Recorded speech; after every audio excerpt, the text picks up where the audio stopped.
Good morning. We've got a great show lineup for you today. Thank you and welcome to this this segment, this series, this episode of Vision Alignment, where we all have to understand that we all have blindness in our lives.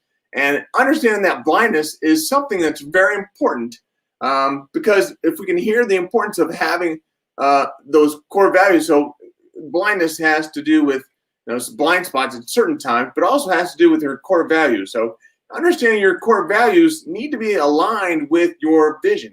If your vision is such that your core values, your core beliefs are in alignment with that, then you're going to be much more successful. You're going to be much more happy in your daily lives. So this is where you can understand that your company, this is the company you work for, it's the company that you have, or the company you are your own CEO. So understand how that company is you and how important it is for you to be aligned with your vision. Now, we have a special guest coming on today. We're going to learn from Meridith Elliott Powell, but I'm going to tell you a little bit about some other things we have coming up soon at the end of this show. And we're going to talk about who we have coming up in the next few days. And I can't wait for you all to share in this moment with us. But without any further ado, I want to bring on our guest today, Meridith Elliott Powell. Meridith. Hey, Brian. Good. Looking forward to being here. Love the intro. Well, thank you. Thank you. So tell me a little bit about yourself and tell us, who you are, what makes you up, and your story, if you will. Well, welcome to my home here in Asheville, North Carolina. This is where I basically spend the majority of my time these days. We're actually in my office right now. It's funny. Before the pandemic hit, I was on the road 250 days a year. Now I do everything here from my home, either in my office right here or downstairs in my studio.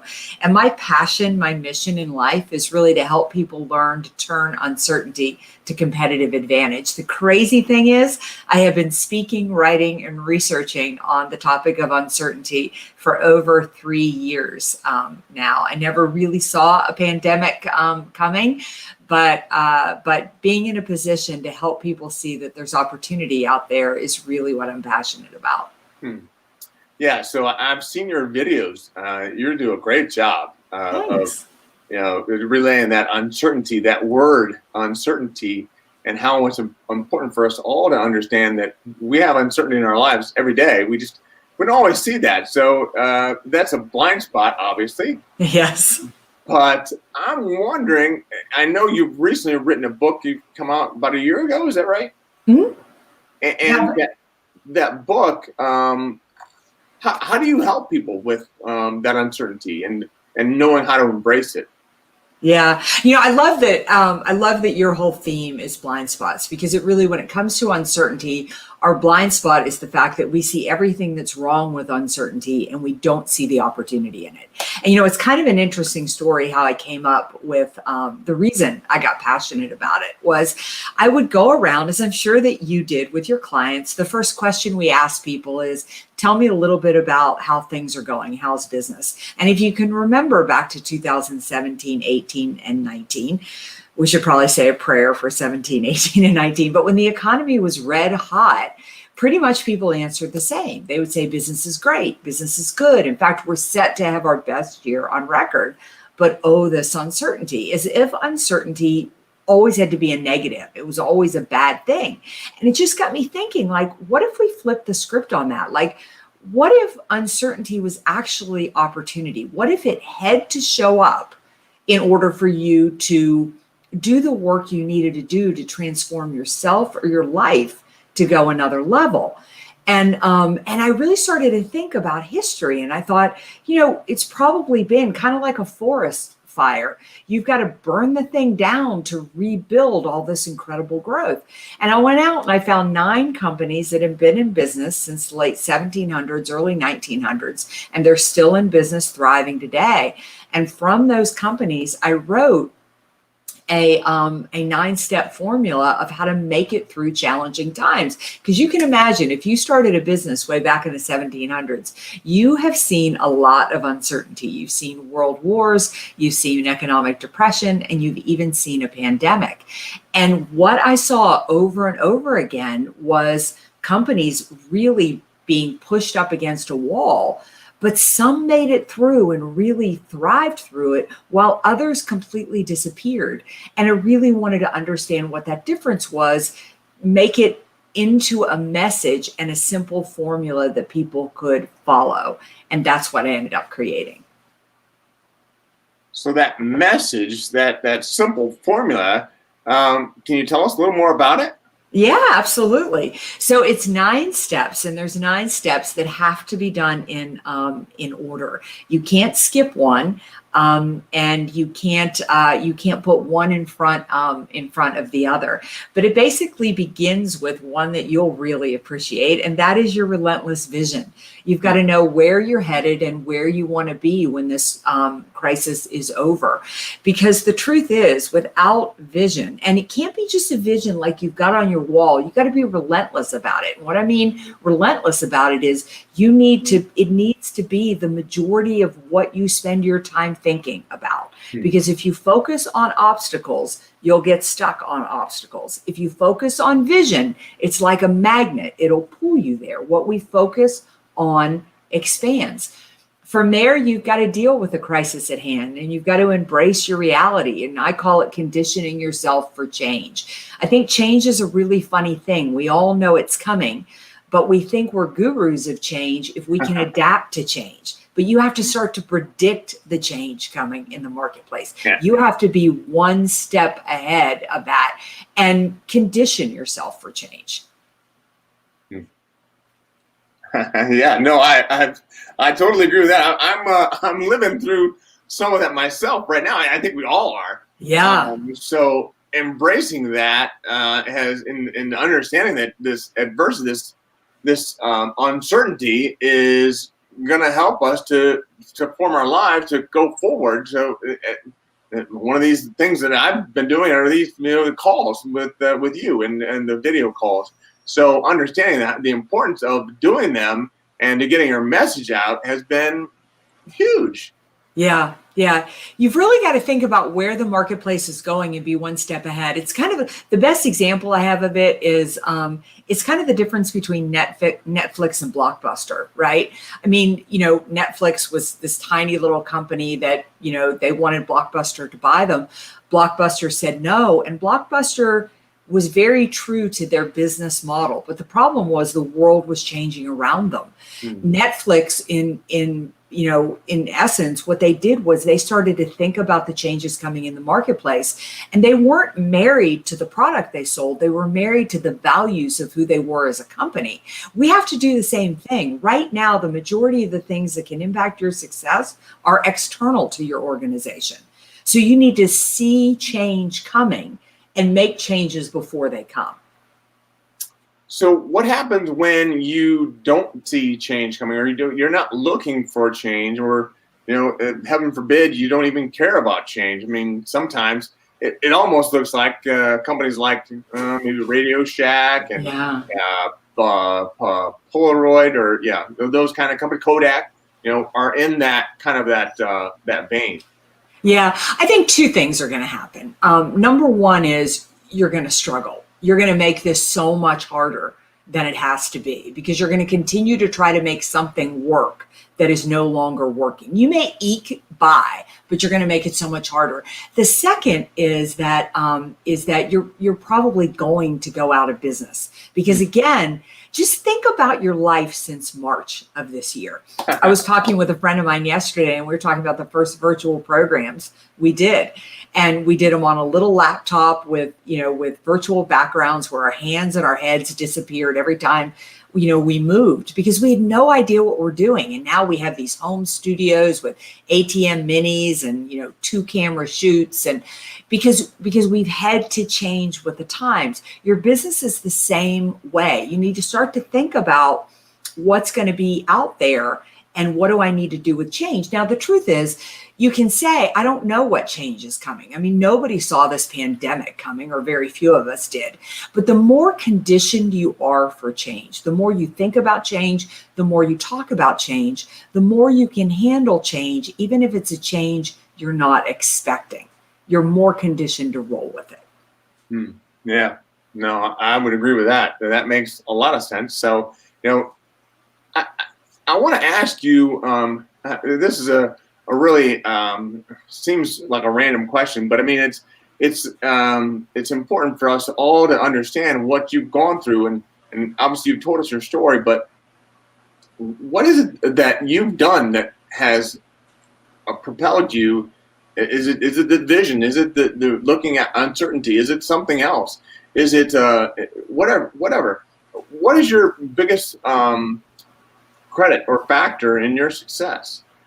Wow, that's a really great question. It is. You can really answer right at the back. Well, I don't know about that. I mean, like a lot of people, I started this year off strong. I mean, I had my best first quarter ever, and I thought that I was going to have my best year ever. But prior to the pandemic, I made my living as a keynote speaker, which means I got on planes, I traveled around the world, and I engaged with thousands of people. And in a matter of a week, not only did all my revenue disappear, but my business model disappeared. Like, I could no longer get on planes. I could no longer travel around the world. So I think I did what everybody did. I completely freaked out. I thought, oh my gosh, I'm going to have to sell everything I own on eBay. Mm-hmm. I got mad. I was very much a victim. I thought, this isn't fair. And then I pretty much decided to take action. I am lucky that I am a person who focuses. I move before I think. It's the reason I named my company Motion First, is that I'm okay with failure, with trying something and just getting back up and trying again. So if I have to nail it down to one thing, which I'm not going, so get ready because I'm about to give you a few. But number one is I'm gonna let you talk then. Number one is that I took action. And I think that's really important, is that we learn through progress. Don't worry about being perfect. Don't worry about being right. Just keep moving, because if you're not moving, you're going backwards. The second is that I applied all 9 steps of this formula for thriving in uncertainty. And I'm going to give you a website where you can go and get all 9 steps of the formula. But I applied them in order, and they really worked in my business. And I continue to apply them, because one of the steps is to rinse and repeat. One of the steps of the strategy that I really want to highlight that I applied to my business is, number one is I knew that if I was going to grow my business, what I sold was going to have to be relevant. And the only way for things to be relevant was to talk and engage with my customers. I needed to reach out and basically go on a listening tour. Ask them, tell me what's going on in your business. Tell me how you're handling these challenges. What opportunities do you see? And as they talked, I listened. I listened for a couple of things. What's changing in their industry, and what language are they using?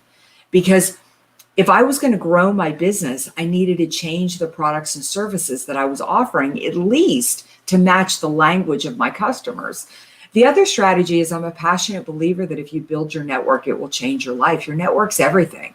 And as much as I reach out and make sales on a regular basis, I'm very passionate about reaching out and building my network.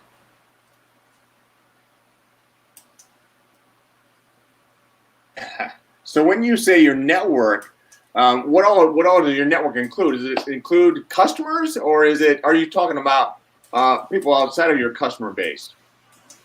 I'm sorry, before I go there, you mentioned your website that we can go to, and maybe this isn't the right one that I put up there. Is there a different one? No, that's the right website. And if you go to that website, at the top, there's a purple bar called Emerge Successful. And if you just click on that purple bar, you're going to find not only the 9-step formula, but you're going to find free tools and resources of how to emerge successful. Okay. Emerge successful. Mm-hmm. All right. Yep. Got it. So there's a few people that have joined here, and I want to make sure that I recognize them and say hello, because they're coming in, and I want to make sure that that is Oh, Mr. Mark Gassard. Awesome content. Thank you very much, Mark. I appreciate you. Everything I find something. I'm always thinking about creating. My future starts when I wake up every morning. Every day I find something creative to do in my life. That's a great quote by Miles Davis. I love it. Oh, and you're also the one that mentioned the blind spots and uncertainty equals opportunity. That's so true. So again, you were saying about how we can go into this emerge tool. Was it? Yes. If you just go to that purple bar that sits at the top of my website. It was one of the things that I did right at the beginning of this crisis was I thought, when I was a kid, my mother told me that the fastest way to get past your own problems is to focus on somebody else's. And, from the time I was 6, if I was upset, she would make me go volunteer at Easter Seal. She said, just don't think about yourself. And so that's exactly what I did at the beginning of this crisis. I just started reaching out and asking my customers how I could help. And I kept hearing things like, how do you sell virtually? How do we lead people emotionally? How do we, what's the best way to reach our customers? And every question they asked me, I just started creating content. I would create a webinar. I'd write an article. I wrote sales scripts. I shot videos. And I just decided I would put it all up on a website called Emerge Successful, and I would make it free to anybody who wanted to access it. And when I finished the 9-step formula, I shot a video for each step of the formula, and I put that up there too, because that formula is exactly how I turned my business around. So Emerge Successful is the website. Is that the same as on your Meridith Elliott Powell website? Yep. If you just go to Meridith Elliott Powell at the top of my homepage, you'll see a purple bar called Emerge Successful. All you have to do is click it and you'll go right there. All right. Emerge Successful. So I want to make sure that we make sure that everyone knows that. So let me type it in here. And so, whoops, I just messed it up. So here, I'll put it in. Can I write it? I don't know. I guess I can't. I got Emerge down. Yeah. All you have to do is you can go to the quickest way to get to my website is just valuespeaker.com. The words valuespeaker.com. Go to valuespeaker.com and that purple bar is huge at the top. Valuespeaker.com. I started using that years ago because it was easier to stay from the stage. Yeah, as opposed to Meridith Elliott Powell. That's a lot of name. Valuespeaker.com. Okay. All right. Well, we'll roll this one across the bottom and see how that looks. Sounds good. That looks great. There you go. Awesome. So there you go. Thank you. I appreciate that. So tell me, is there a key tactic or a practice you keep coming back to that has helped you so much over the years to be able to continue to grow and to continue to serve? What is it that you do? Yeah, I would definitely have to say that building my network, changing my life is that is really just a credence and a phrase that I live by. I just really believe that any time in my life, I am only one connection away from somebody who can solve my biggest problem, get me closer to my goals or open a door. So it's funny that, we're talking about this because yesterday I did something. I reached out and made a connection that I had been scared to make. It is somebody that I really admire. I'm quite intimidated by, and I've had it on my to-do list for a long time that I just need to reach out and see if I could have 30 minutes of this person's time to connect. And yesterday I had 5 minutes before I was getting on a client call, and I thought, I just need to pull the trigger and do this. And I did, and I've got the meeting set up for for next week. But that's what it's about. It's about, I really do believe you are the average of the 5 people you spend the most time with. And we have to be so protective of our time and how we spend it right now. I mean, we're all trying to work out of our homes. We need to spend time with our families. We need to spend time on self-care.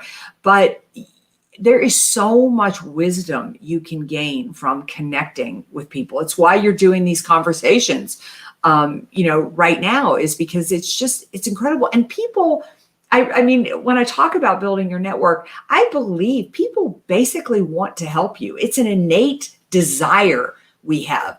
So every once in a while, somebody will say no, but it's rare. Mostly people are so flattered that you'd be interested in anything they have to say that they're more than willing to talk to you. And so anytime I sit here with a problem, my first question, the first thing that pops in my mind is who. It isn't what, it's who. Who do I need to talk to help me solve this problem? And network to me is everything. And it needs to be a lifestyle. It's not a task. Just like you brush your teeth and you exercise every day, you have to reach out and nurture that network. No, I agree. I agree wholeheartedly. There are so many people that think that they have to do it all on their own, and that is totally not against what I typically think. I typically think, well, who can I have to help me? Because I think it's important for us all to approach life in our business that people are there to they want to help. So I approach those relationships with, I know he wants to help me, and I approach it that way. And if you can get out of your own way and have an understanding, I think it makes a big difference. Absolutely. Yeah. So tell me, I know you must be a big reader since you've written a book yourself. So what is it that you're reading these days? I just finished one of the best books I've ever read. It's by Ken Langone, one of the founders of Home Depot. I'm a bit of a Ken Langone groupie, but he wrote a book called "I Love Capitalism," and it's the story of the fact that Ken Langone grew up in New York, and his parents didn't have a lot of money, but they believed in education. And it's just the story of his life and just the opportunities that the United States, and life in America gave somebody, that, the what you can achieve and what you can accomplish. And he's quite an interesting storyteller. Ken Langone. And what's the name of the book again? It's called I Love Capitalism. I Love Capitalism. Which I do. That sounds like a pretty good book. Yeah, like I said, it's a great book. It's absolutely one of my favorites. I just finished two. I read a book by a friend of mine by the name of Amy Franco. Wrote a book called The Modern Seller, which I love.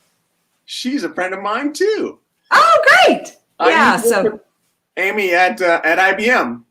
Okay, that's great. Back in the early 2000s. So yeah, Amy Franco is phenomenal. So Ken Langone, and it's called again. I Love Capitalism. I Love Capitalism. And it's a fairly easy read. He tells great stories, but it's really it's very motivating just about the chutzpah it takes to really make it in business, and to watch somebody of Ken Langone's level, and to know that he failed quite a bit too. And I don't know, there's something very motivating about that. Huh. That is very motivating. And we have another person that's joined us here. Yeah. We got the Marks here today. Coming in from, coming in from Wisconsin. Thank you very much for joining, Mark. And as always, everyone that's on this call, please share this video with other people. Share it as many times as you possibly can on your different social media outlets. And anything, if you're listening to this in replay, put in a hashtag replay, hashtag live for listening live. I just appreciate you all being on here today. So this is Meridith Elliott Powell. She's coming to us from Asheville, North Carolina. So helping us a lot with our sales techniques and our sales abilities. So this has been great. I appreciate you being on this morning. I know we've got about 5 more minutes left. In that 5 minutes, can you tell us a little bit about maybe a little more personal, maybe, but tell us a little bit more about your morning routine. How do you go about doing all that you've done? Yeah, so I I really believe in the morning routine. So if you lived here with me in Asheville, North Carolina, you would see I get up in the morning, and the first thing I do is I go downstairs and I make a pot of coffee. My office is here on the second level. As soon as I grab a cup of coffee, I come upstairs, and the first thing I do is I meditate for 12 minutes. And the reason it's 12 is because I've just been inching up minutes for years and years. I started out at 5. Right after that, I read my Relentless Vision. I have note cards where I read my Relentless Vision. After that, I check in with my accountability buddy, a gentleman by the name of John Register on LinkedIn, and we just report to each other basically what we did the day before and what we're focused on. After that, I decide who I'm going to make 2 sales calls on that day and which 2 people I'm going to reach out for a networking opportunity. And that from there, I'll go into my day. But those are the things that have to be done first. The other things that I'm really religious about is I will read my Relentless Vision again at lunch. I'll read it again before I close my office down for the day. Every day I get 90 minutes worth of exercise, come hell or high water. That's gonna happen. And my to-do list will be written for the next day before I leave the office that day. Wow. Those are kind of my habits. Wow. This is good. So you write out your to-do list for the next day. Yeah. I don't, I'm a big believer that you don't want to waste time. And if I get up in the morning and I don't know exactly what I'm supposed to do in the order I'm supposed to do it, I burn 30 minutes trying to figure that out. And I'm usually tired at the end of the day. I'm a morning person. I started this morning. I had a call with India at 5 a.m. So I had to have that call before I was able to do my morning routine. So I'm typically a 5 a.m. riser. So at around 6 o'clock, I'm worthless. You don't want to talk to me past 6 o'clock. I'm not too impressive. So I'm tired at the end of the day. So making a to-do list is easy for me, but I'm at my best in the morning. So the morning's typically when I write. It's when I, get business things done because that's when I'm sharp. And I think it's important for people to know themselves. My assistant is really good at 11 o'clock at night. And so I'll get a flurry of emails and things from her at 11 because that's when she's really good. But for me, if I sleep well, if everything is caught on a to-do list, I don't waste any time if I know the order they have to be done in the morning. There's no thinking. It's just like, okay, done with my meditation, done with who I'm going to make a sales call on. I need to work on my book for an hour. That's what I'm doing next. Tell us a little bit more about your Relentless Vision and how you do that. How you tell us. Just tell us. I won't ask too many questions. Okay. So like I said, I practice what I preach. And the first step in the 9-step formula for thriving in uncertainty is to have a relentless vision, is to really be able to articulate where you see yourself, your life, and your business, when this pandemic is over or when your challenge is over. The best way I can describe it is think about Martin Luther King Jr. and the I Have a Dream speech. What he did in that speech is he articulated for people why they needed to keep up the fight. He gave them hope and he gave them a reason to keep going when all they could see was the mud in front of their face, when their life was just too filled with many challenges. So, today, what might happen to me is maybe I'll lose a job. Maybe I won't land a single sales call. Maybe I'll do a speaking presentation where things just don't go right. You just have these days where you just think, oh my gosh, I can't lick my wounds anymore. I just can't keep going. Well, you have to understand that a vision is kind of like a whitewater rafting trip. And if you've ever been whitewater rafting, you know that the guide is always pointing to where the raft needs to go. And the reason they point to where the raft needs to go is because if you focus on the high water, if you focus on the rock, the raft will go there. You'll just be pulled like a magnet. But if you focus on where the raft needs to go, your boat will be pulled there. Your relentless vision is like this. I am not looking for anything that is beautifully articulated. I am not looking for Meridith wants to change the world. Not at all. My relentless vision is right here. It's on these two cards. And it basically says the impact I'm making with my business, the time I'm spending with my family, the health condition that I'm in, the type of money that I'm making, the type of products and services that I'm selling, how I spend my time, the difference I feel like I'm making in my community and with my customers. It's just right here. Wow. That's awesome. And I read it 3 times a day. And the reason I read it 3 times a day is because that keeps me focused and remembering what's most important. I love it. What a great way to end the show today. I mean, this is perfect. Oh, I'm just so thankful that you joined us.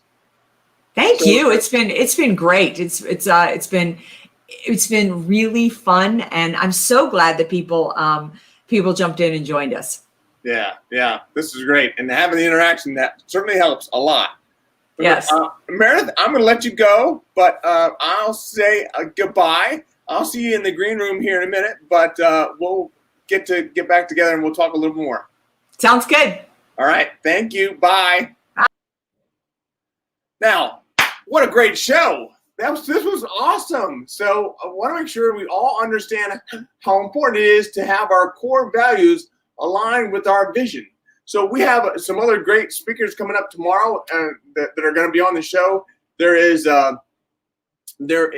Randy McNeely. He's coming on. He is the kindness guy. So he is going to join us tomorrow, and this will be phenomenal. Then the next day we have Jeff, and Jeff is the leader of an organization where it's called Read to Lead.